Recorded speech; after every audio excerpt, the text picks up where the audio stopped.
The Romans were master engineers and tacticians, creating weapons and strategies that didn't just win battles. They built an empire. Today, we're counting down 12 of the most fearsome and revolutionary Roman weapons that forever changed the face of warfare. Stick around because our number one pick is something you'd never expect. A silent weapon that was arguably the most crucial tool in holding the entire empire together. If you enjoy diving into the fascinating tactics of the ancient world, make sure to hit that like button, subscribe to our channel, and ring the bell so you never miss another journey back in time.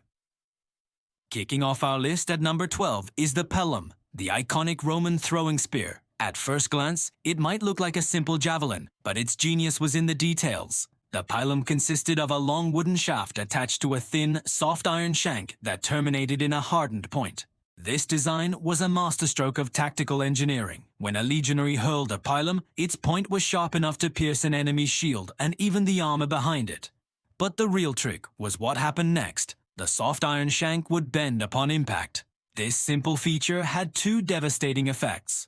First, it made the shield it was stuck in heavy, awkward, and essentially useless, forcing the enemy soldier to discard it and face the advancing legionaries unprotected. Second, and just as importantly, the bent shank meant the spear could not be picked up and thrown back at the Romans. This simple, yet brilliant design served as both a weapon and a tactic, weakening and disorganizing enemy formations before the brutal reality of close-quarters combat even began. At number 11, we have the weapon that is synonymous with the Roman legionary, the Gladius. While many contemporary armies favored long, slashing swords, the Romans opted for a short sword, typically around 2 feet in length. The Gladius was light, perfectly balanced, and engineered for one primary purpose: stabbing. In the tight, claustrophobic press of a Roman shield wall, there was no room for wide, sweeping slashes. The Gladius allowed a soldier to fight shoulder to shoulder with his comrades, delivering quick, lethal thrusts into an opponent's torso from behind the safety of his large shield, the scutum. This deadly precision, combined with the discipline of the legionary formations, made the Roman infantry an almost unstoppable force on the battlefield. The Gladius wasn't just a piece of steel. It was a symbol of Roman discipline, efficiency, and their absolute dominance in hand-to-hand combat. Coming in at number 10 is a small but surprisingly deadly projectile, the Plumbata. Also known as the Barbulus or Little Barbarian, this was a lead-weighted dart that packed a serious punch, essentially a short wooden shaft with an iron head and stabilizing fins. The Plumbata's real power came from the heavy lead weight integrated into its design. This weight gave the dart incredible momentum and penetrating power, allowing it to pierce armor and inflict serious wounds from a distance. Roman soldiers would often carry several of these darts clipped to the inside of their shields. Just before the enemy lines clashed, they would unleash a volley of Plumbatae, creating chaos, confusion, and casualties. It was a perfect surprise weapon, disrupting an enemy's charge and demoralizing them right at the crucial moment before the main engagement. Our number 9 entry is a true titan of the ancient battlefield, the Ballista. This was a massive siege engine that functioned like a giant crossbow, but its power source was far more complex. The Ballista derived its immense energy from 2 arms inserted into heavily twisted bundles of animal sinew or hair ropes. When the arms were winched back, they stored an incredible amount of torsional energy. Upon release, this energy was unleashed with devastating force, firing heavy bolts or stone projectiles with terrifying speed and accuracy. Unlike catapults that often lobbed stones in a high arc, the Ballista fired on a much flatter trajectory, making it a weapon of precision. It could be used to snipe enemy officers on the walls of a besieged city or to punch holes in defensive structures from a safe distance, spreading fear and destruction long before the infantry ever reached the gates. At number 8, we have a weapon nicknamed for its ferocious recoil, the Onager or Wild Donkey.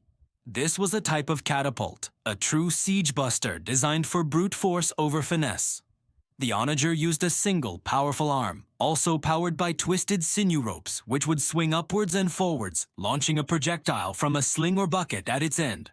When it fired, the entire machine would jolt violently backward, a kick that earned it its distinctive name. The Onager hurled enormous stones, weighing upwards of 50 pounds or more, in a high arc over defensive walls or into the dense ranks of an enemy formation. While it was far less accurate than the Ballista, its destructive power was immense.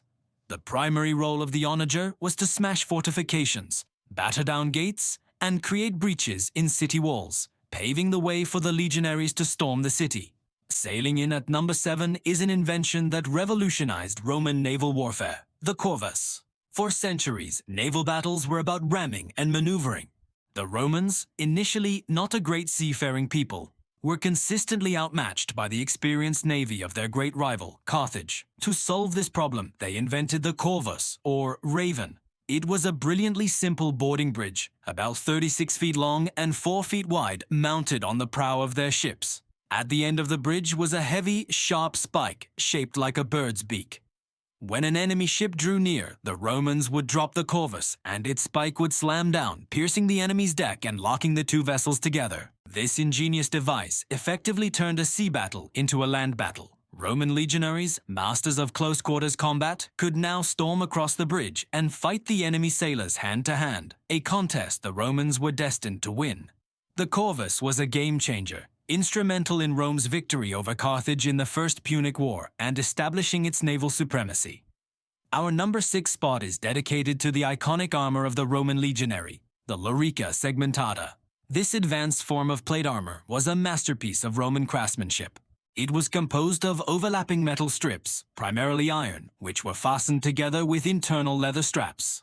This segmented design offered superior protection against swords, spears, and arrows compared to the mail armor used by many of their contemporaries. More importantly, it remained remarkably flexible, allowing the soldier a full range of motion for marching, fighting, and performing engineering tasks. The uniform, gleaming appearance of legions clad in Lorica Segmentata created an intimidating and professional spectacle on the battlefield. It was so effective and well-crafted that many of Rome's enemies found it nearly impossible to replicate its design successfully, giving the legions a distinct defensive advantage. At number 5, we have a weapon that brought the power of the Ballista down to a more personal level, the Scorpio. Essentially a smaller, more portable version of its larger cousin, the Scorpio was a precision bolt shooter that could be mounted on a stand or on the battlements of a fort. Often described as an ancient sniper rifle, it was operated by just 1 or 2 soldiers and fired iron-tipped bolts with incredible velocity and pinpoint accuracy over long distances. While a single Scorpio was a threat, they were often deployed in batteries. Imagine dozens of these machines firing in unison, unleashing a hailstorm of deadly bolts into a specific target. During sieges, they were used to clear defenders from the walls with terrifying efficiency, suppressing enemy archers and creating a safe zone for Roman siege equipment to advance. Charging into our number 4 spot is the Contus, the primary weapon of the Roman heavy cavalry. While early Roman cavalry often used shorter spears, the adoption of the Contus signaled a shift towards shock tactics. This was a very long, heavy spear, sometimes reaching up to 4 meters in length, and it was designed to be wielded with 2 hands. Because the rider needed both hands to control this formidable weapon, they relied on their saddle and leg pressure to guide their horse. Formations of cavalrymen armed with the Contus would charge in a tight wedge, presenting a terrifying wall of spear points to the enemy. The sheer psychological shock of this charge, combined with the physical power to punch through enemy infantry and cavalry lines, was devastating. The Contus gave Roman cavalry the decisive punch it needed to shatter formations, protect the flanks of the legions, and pursue fleeing enemies. At number 3, we have a weapon that isn't a physical object but a tactical masterpiece, the Testudo formation. The name Testudo means tortoise in Latin, and the formation lived up to its name. In this defensive maneuver, a unit of legionaries would close ranks, with the men in the front and on the sides holding their shields vertically to form a solid wall. The soldiers in the interior ranks would hold their shields horizontally above their heads, interlocking them to create a seamless roof.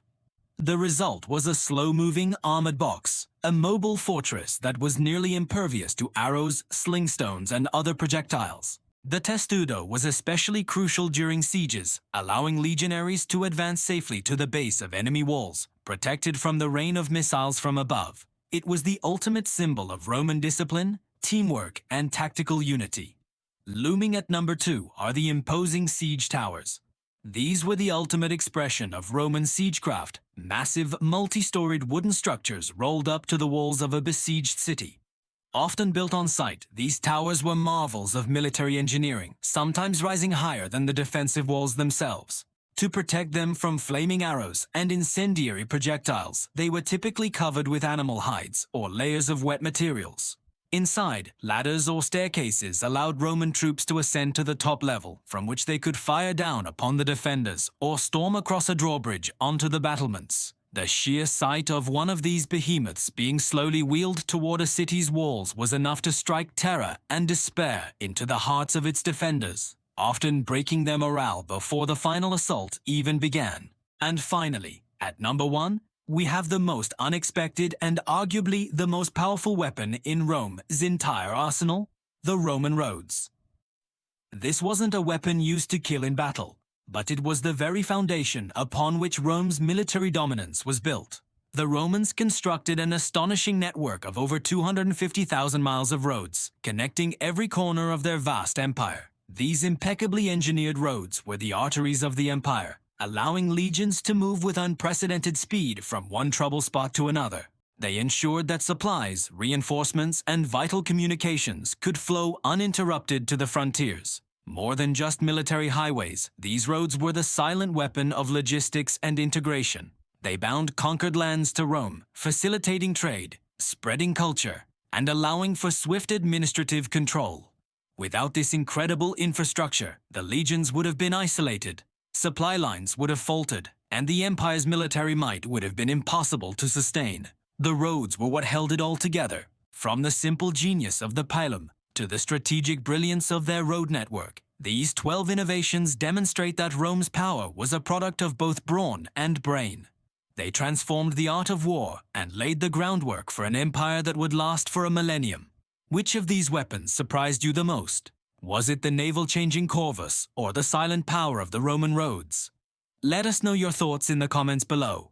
And as always, if you enjoyed this look into ancient military history, don't forget to like this video and subscribe for more. Rome may have fallen, but its weapons and its incredible legacy continue to echo through the annals of time.